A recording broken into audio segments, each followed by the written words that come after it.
What's happening, guys and girls? Acrinator here, and welcome to another episode of World of Warcraft Dungeon Overview. Today we'll be starting off on one of my absolute favorite groups of dungeons, namely the Uldum dungeons. We'll be starting off this glorious desert zone by going through the Vortex Pinnacle high in the clouds above. I'll be guiding you through it with my demon hunter you see here, so with that being said, let's dive straight into it. High above the sand dunes of Uldum sits various entrances to Skywall, the realm of Al'Akir the Windlord. Unlike Neptulon and Therazane from more recent dungeons, however, this elemental lord is not willing to cooperate with us. Instead, Al'Akir has teamed up with Deathwing's forces to assault the mortal plane, wreaking havoc on the various denizens of these ancient deserts. It is the Windlord's job to gain access to the Halls of Origination in order to rewrite the world in Deathwing's favor. However, more on that when we actually get to the Halls episode. For now, we must deal with those elemental agents within the Vortex Pinnacle, a floating city of constructs used to house some of the Windlord's most favored minions. While the portal to the Throne of the Four Winds is indeed open, it wouldn't do much good if another high-ranking official within Al'Akir's army were to rise up as the new elemental lord of wind, and as such we must knock out the throne from underneath before cutting off its head. The Vortex Pinnacle is a level 82 to 85 dungeon with a heroic mode located in the southernmost portion of Uldum. There are two different structures you can find floating in the skies just beyond the deserts below, though only one of them leads to this instance, the other leads to the raid. If you're standing at the entrance to the lost city of the Tol'vir, the floating buildings to the left of the city is where you'll want to head. Unfortunately, this is yet another dungeon that you'll need flying to find the entrance, meaning that the lost city of Tol'vir is really the best location I can give you in reference to where the entrance is. Once you make your way up to the clouds above, fly up to the tallest tower of the three in the grouping to find the meeting stone and the entrance.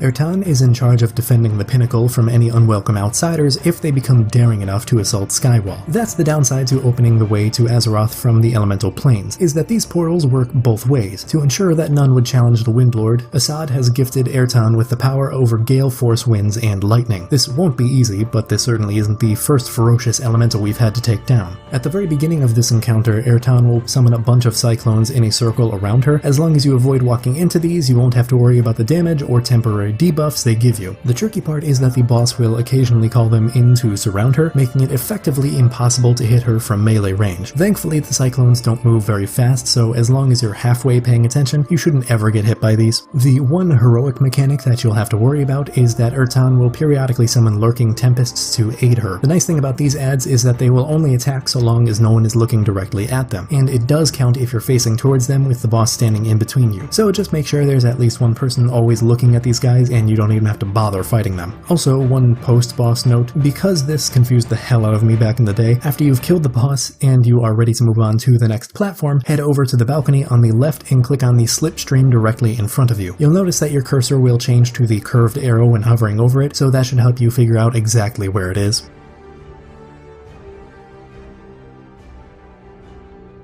Dragons are some of the oldest races found on Azeroth, so it's unsurprising that primordial elementals would take on such forms as well. Similar to the stone drakes we'd covered last week, storm drakes also file among the ranks of Al'Akir's minions. These fierce winged behemoths hold command over the wind currents in their surroundings, making for quite the opponent, especially when fighting on floating platforms in the sky. This fight mostly has to do with positional abilities, primarily based on which direction the winds are blowing. The wind will consistently be blowing different directions throughout the fight, and you'll always want to be standing upwind of Alteris. That means you'll want the wind to be hitting you before it hits the boss so that you can enjoy a movement speed and attack speed increase. If the winds hit the boss first, then your speeds will decrease. It's also important to note that you absolutely must stay on the platform where the boss is located, unless you want to be hit with a lethal lightning blast. The stairs heading up from the platform are fine, but the stairs heading down are most certainly a death trap. This is, of course, made all the more difficult in heroic mode because there will be dozens of tornadoes spawned throughout the platform that will damage and knock up anyone caught within them. Even if you're playing a class that can deal with the fall damage, I still wouldn't recommend taking the extra nature damage that these can deal. And just like the end of the last fight, you'll need to walk over to the slipstream again, this time located at the top of the stairs heading up from the boss platform. And I promise this is the last time you'll have to find one of these for this dungeon.